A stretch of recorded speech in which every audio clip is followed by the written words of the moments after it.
Today's episode of A Pop of Culture is going to be about why Normani's Wild Side was a success. Could somebody please make it make sense?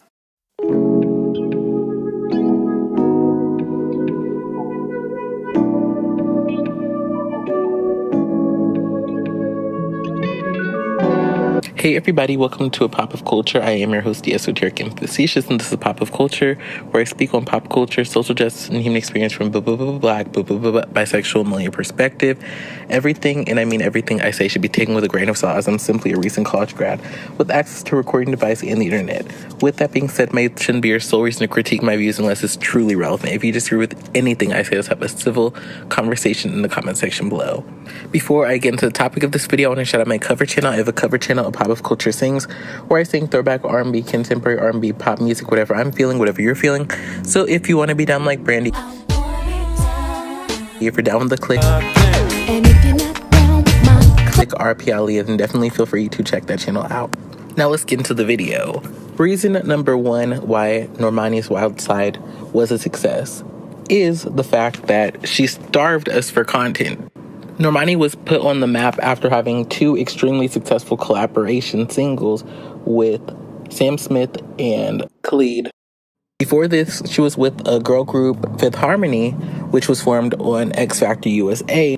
Prior to Normani dropping these two singles that did incredibly well, 𝘎𝑗𝑒𝑙𝑎 was the runaway success of the group, having went solo, having multiple number ones on the Billboard Hot 100, having a number one album, having Grammy nominations. But once Normani had dropped these two singles, I feel she really became somebody that we looked at as a potential mainstream pop girl or R&B girl or R&B pop girl. Though Normani had always been a standout because of her unique voice on Fifth Harmony and also her dancing skill, seeing her in action with big-time performers like Sam Smith and Khalid, I think really solidified that she was a strong potential for somebody who could really form her own lane in music. Normani dropped her debut single, Motivation, on August 16th of 2019. It was a song that was very much inspired by 2000s R&B and hip-hop music. I think one of the biggest inspirations we can really pull from is Crazy in Love, with some of the ways her outfits looked, the aesthetic, the visuals. I think they very much pulled Destiny's Child, Beyonce, Ashanti, like that early hip-hop R&B vibe. In the music video, she even has herself announced as a person who is going to be played on 106 & Park. And if you're somebody who is familiar with BET, 106 & Park was a video countdown show where popular R&B and hip-hop songs would be played on there and ranked in an order, and a video could be voted up to the top. I think with the visuals that were in the video, the sound of the song, and also this reference to 106 & Park, I think this was a very good introduction into what Normani could do musically. She could give us some of that older 2000s R&B sound and visual, but in a new way. Motivation performed adequately. It peaked at number 33 on the Billboard Hot 100, which I would say isn't bad. It obviously isn't as good as her singles that were collaborations with bigger acts, but it definitely was not a failure, considering certain singers, their singles literally go on the bubbling under. So I think it was a solid introduction to Normani. Hi, this is me in post. I just want to also mention that Normani performed these songs live, and this also gave people their first impression of Normani as a solo artist outside of these collaborations. And I think these performances really helped to put her on the map in a lot of people's eyes, because they got to see the whole visual. It wasn't just a music video, but it's also like she's performing this at an award show. And that puts in your mind, Normani is somebody who can be seen at award shows doing performances that are high production value, that sound good, that look good. And as a Black R&B enthusiast, I definitely saw R&B enthusiasts really getting interested in her and wanting to see more from her. And I think that that's a really good sign, because I feel if Normani wants to be a really successful act, she has to pull in as many people as she can. And that can't just be old Fifth Harmony fans. I mean, she probably could make a decent amount of money, support herself, live a comfortable lifestyle with old Fifth Harmony fans and people who just really like her. But if she wants to be one of like the main pop girls, I think that it's very smart for her to maintain the fans that she already has from Fifth Harmony, but also build on by getting some of these R&B people, because I feel like R&B is a niche genre, but people who listen to it are very devoted to it. So if she can get some of those Brandy and Aaliyah fans and Monica fans who are, you know, in their 30s, you know, early 40s, she can pull like that multi-generational, because that's the thing, like R&B is one of those genres where if you drop a good song, for example, Sam Smith, when they dropped songs like Stay With Me, Black people rocked with that, especially when Mary J. Blige was on that remix. So I feel like with R&B music, younger people can get attention from longtime listeners if they play their cards right. So I feel like Normani can maintain her pop audience, but she can also really get some of these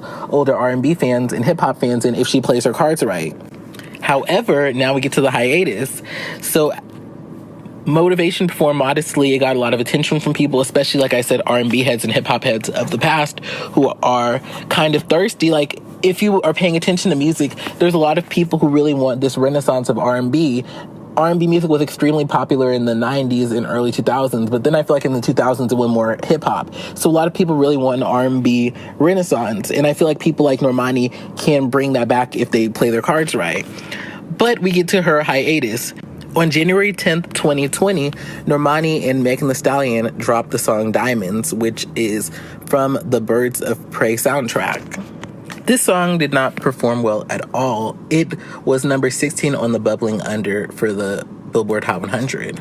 I will be fair and say, considering this was a collaboration between Normani and Megan Thee Stallion, and this was before Megan Thee Stallion had that runaway success with Savage and then the Savage remix, because you have to remember the Savage remix came when Savage was already trending on TikTok and it was already within the top 10. This was before WAP. This was before Megan Thee Stallion had this huge success where she became the Megan Thee Stallion, who is a huge name in music. So with Normani being a smaller act and Megan Thee Stallion being lesser known, I feel like with this song not being promoted as heavily as a follow-up to Motivation, I feel like it underperformed a lot.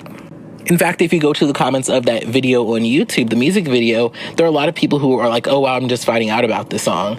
So I feel like this is kind of one of those situations. Sometimes a soundtrack song can be a really big song that does well.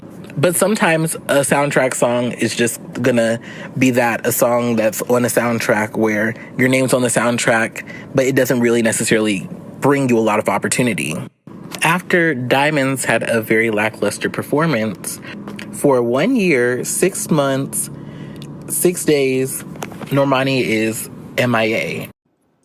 Hey everybody, in this section of the video I want to talk about the idea of managing the personal and also somebody's career, and I think that Normani's situation is really representative of that. If you're not aware, Normani stated in October of 2020 that her mother's breast cancer had returned, and she talked about this because her mother had had breast cancer when she was really young, and obviously it was very upsetting for her mother's breast cancer to have returned. I wanted to bring this up because sometimes we see the whole meme of where's the album, where's the album, where's the album. One of the things I want to bring to light is the fact that, of course, while artists are there to entertain, they're also people who have families and friends and loved ones. And I think it's important for us to remember that entertainers, while they are there to entertain us, they also have lives. They're complex people, and we need to realize that, a project, an album can always wait, but, those special moments with family, caring for these people when they're in need or when they're not at their best, this is what family's for. And we can have a personal life, and we can also, pursue our careers without having to sacrifice one for the other. In fact, she says that she felt guilty recording music and working on her career at such a time. And she says that her mother says, baby, I'm going to be fine. What you need to do is focus. I need you to be Normani. I need you to be the best version of yourself. I need you to continue to work hard. We got to get this music out. We have the world to impact. So I wanted to share that quote just to talk about that as we get into her hiatus, just to show her hiatus was likely impacted by other factors in her personal life, not just her or her team not releasing music. So there we go. And I will say she posted here and there on social media, but I mean MIA as far as music. And that's one of the things that a lot of people have been critical of Normani for. Normani waited a very long time to come up with a follow-up single. Especially with Diamonds underperforming, people would think that she would have done something else or had something else in the works if the single didn't perform as well. So now we get to the pandemic. And the pandemic was a time where obviously a lot of people were in lockdown. They couldn't leave their house. They couldn't go anywhere. And this was a really big time in music. A lot of artists got #1 singles. A lot of artists. And that's the crazy thing. I feel like a lot of singles that go #1 on the Billboard Hot 100 these days have a music video. They have physical releases like vinyl and CD releases and also bundling. But some singles literally made it to the top of the Billboard Hot 100 with no music video. And to be fair, minimum promotion in comparison to singles from the year before. A lot of artists got #1s. A lot of artists really made careers during the pandemic. Two examples of this would be Megan Thee Stallion and Doja Cat. They're two artists who really took advantage of the pandemic to really build a brand for themselves. They already had a following, but I feel like they took advantage of the attention that they were getting because of all the streams and TikTok and everything, and they were really able to grow. Dua Lipa as well. And a lot of people feel Normani should have been on that wave.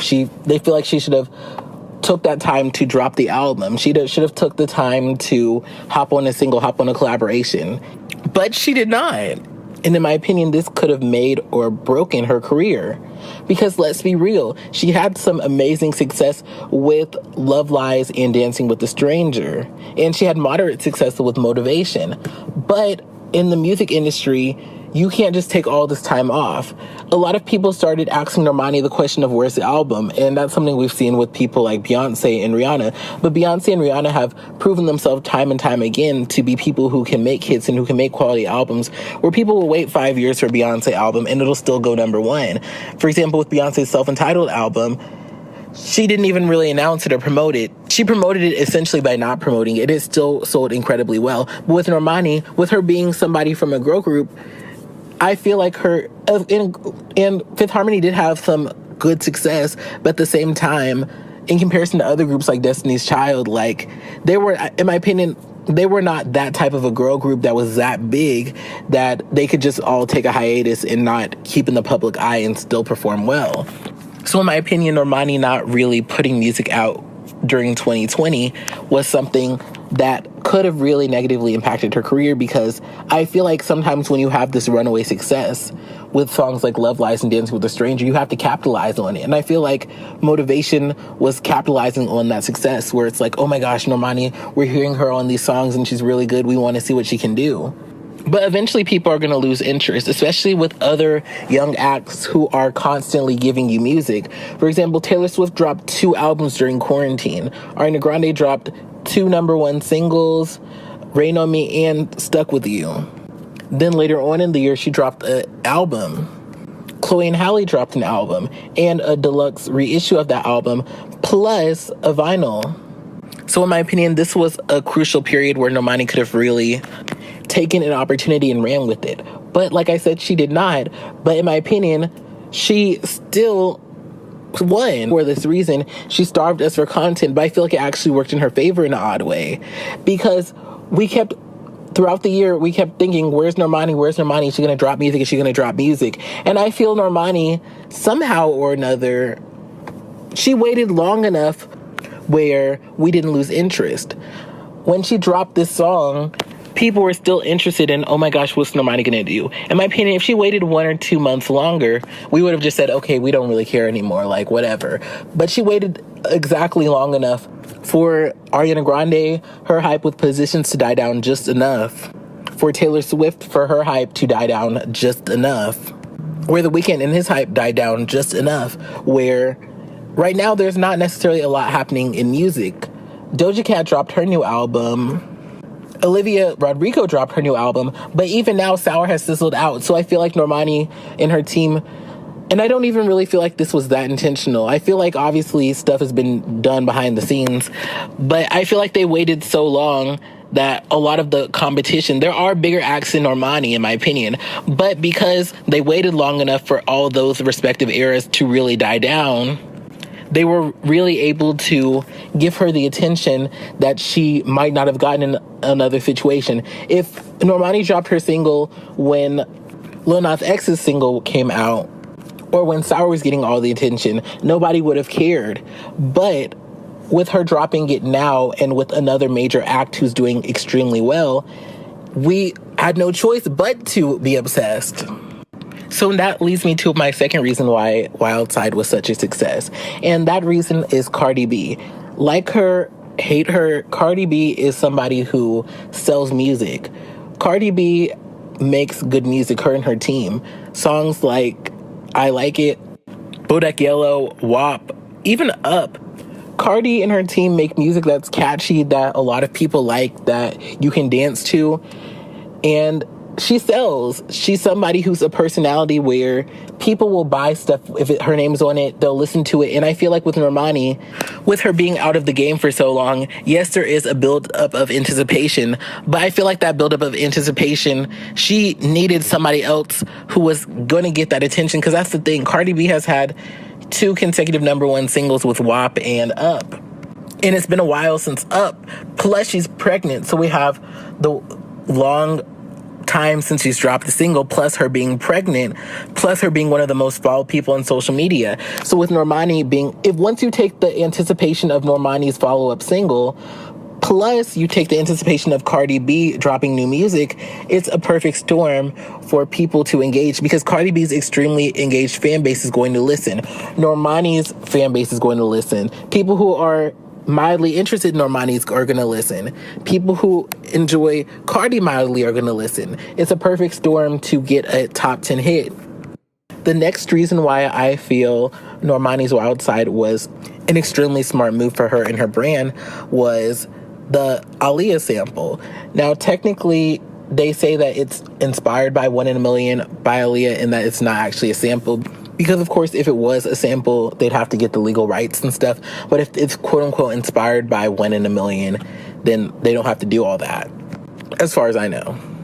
This was an incredibly smart move because Aaliyah is extremely beloved by a lot of Black R&B enthusiasts because of her sound, her voice, her aesthetic, her vibe. A lot of people love Aaliyah, and she's also nostalgic. People love the 90s. A lot of people grew up on Aaliyah, so there's nostalgia, and of course, the fact that she passed at a very young age. With Aaliyah, there's always that question of what would she have become? You know, what would she have done in her future? You know, a lot of people with her third album having a new sound, even though, of course, she works with similar producers to her second album, 1 in a Million, I feel like with some of her songs like We Need a Resolution, Rock the Boat, I feel like she was going in a new direction musically that could have really taken effect alongside with her acting in a lot of different movies. She could have really went far. Not saying she didn't go far, but she could have went even farther in reminding people of that love that they have for Aaliyah and that nostalgia that they have for Aaliyah, and aligning yourself with that nostalgia as a new artist. I think is a very smart move, because one thing y'all have to understand is people are still fighting, petitioning, wanting to get Aaliyah's music on streaming services. They want to get those albums 1 in a Million and Aaliyah reissued. There are people literally every single day who buy Aaliyah vinyl for hundreds of dollars. I've seen her self-entitled album go for $400 on a regular basis, and also 1 in a Million, $250 to $400. So there is still a lot of people who are very passionate about Aaliyah. So if people hear there's an Aaliyah sample, now we take into consideration, number one, Normani hasn't released music in forever, and a lot of people want a renaissance of R&B music. People want to support up-and-coming R&B artists.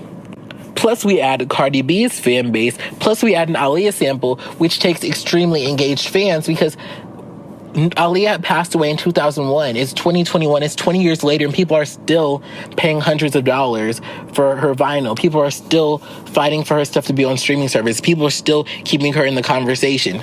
You're seeing all of this is working together to form a situation that is the perfect storm for Normani to get a successful single. The next reason why I feel 𝑭𝒐𝒍𝒍𝒐𝒘 was an extreme success is because it played to Normani's strengths. If you listen to what I said earlier, Normani is somebody who people love for her dancing. She's an extremely skilled dancer. So in the music video, we see a lot of Normani dancing, and it doesn't play to her weaknesses.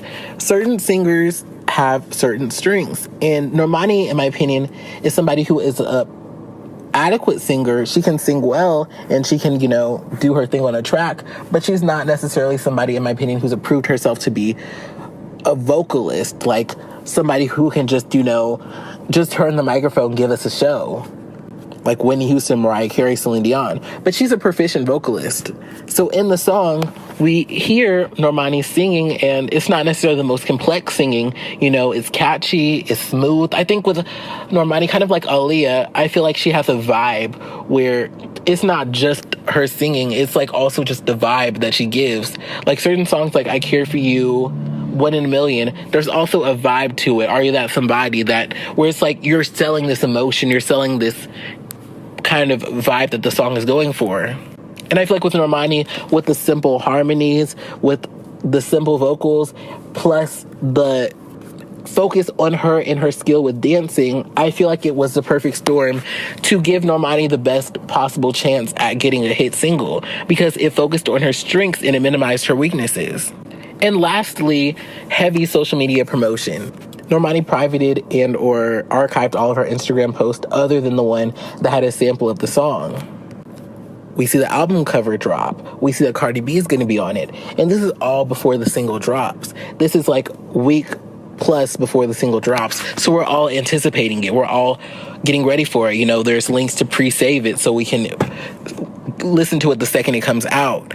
There's all these steps that are being put in place, and I think the team probably learned from the fact that Diamonds performed so poorly. Hey, if we want this single to be a success, we need to do everything we can to get the attention of the people, and I think they did a great job with that. I think with all the elements that I listed earlier, it's no surprise that the single brought a lot of attention to Normani and her brand, and I'm very excited to see what she does in this next era. Let me know if you agree or disagree with the points I made in this video. Love y'all. See y'all next time in my next video. Love y'all. Bye-bye. Like, comment, subscribe, and share. Share your thoughts below. Like this video if you like this video. If you made it to this point in the video, comment a thumbs up emoji below, or still here if you are still here. Subscribe if you want to see more, and make sure to hit that bell so you're the first to know when I upload new content. I upload new content every week. And if you're enjoying yourself, and why wouldn't you be enjoying yourself? To the left, there's a playlist of all my video essay podcasts. I have 24 and counting. In the center is a button to subscribe if you just haven't had a chance to subscribe and you would like to.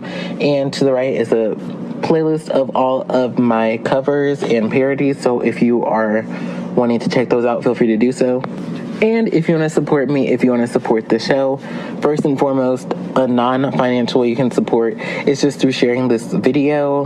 I can make the thumbnails, I can, make the titles, I can do the tags and do keyword research. But one of the best ways that I can grow my brand is through y'all sharing this content with other people who like this type of content, because I nor you can control the algorithm, but I can control the quality of the content I make, and y'all can, if you enjoy the content, share with people who can like it, so that way, if y'all are feeling it, it's getting put out there, whether, the algorithm favors it or not.